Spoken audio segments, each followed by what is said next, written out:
Hello, I'd like to thank everyone for joining this call. On our last weekly scheduled call, I talked about how to make a subview field in our topology editable.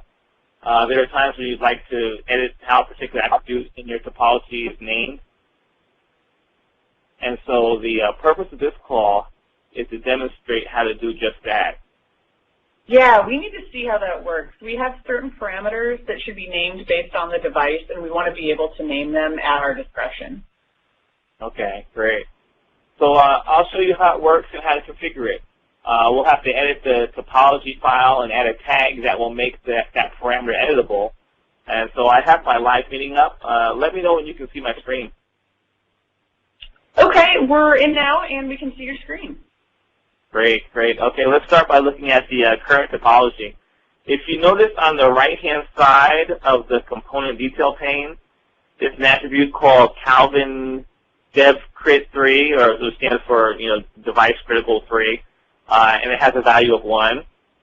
Now, also, if you notice in this same view, that there are some attributes that have the word set underlined and highlighted in blue next to them, and this indicates that those attributes are editable.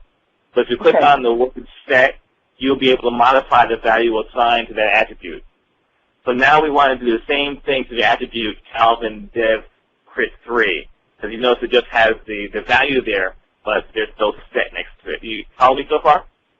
Yeah, we're definitely following you, and I'm taking some notes here as well. Okay, great, great, great. So now what I'm going to do is I'm going to open the device geninfo subview config file that's located in spec root custom topo config. And I'm going to edit that file. I'm taking out some duplicate things I have in there. I'm just going to get rid of those. I was playing with this file earlier.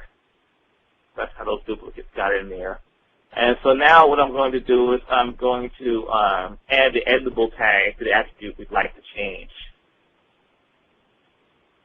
So if you notice, I put it in between the column tags for the attribute.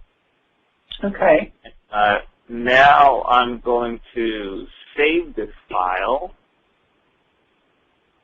and then exit WordPad. Okay, so that all makes sense so far. Okay. So now in order to see the changes that we've just made, I'll have to log out of one click and then log back in. So I got out and I started console. I'm coming back in again. Log back in.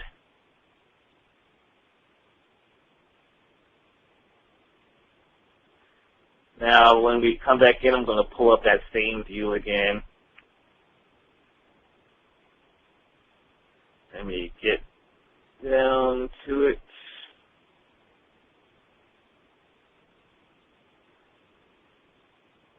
All right. Now, if you notice, there's a set next to that. You see that? That's set there? Yeah. And so now I can add this value. If I click on set, I can make it whatever I want it to be, 3, 4, 5, whatever value I want to put in there. Okay. And that's basically it.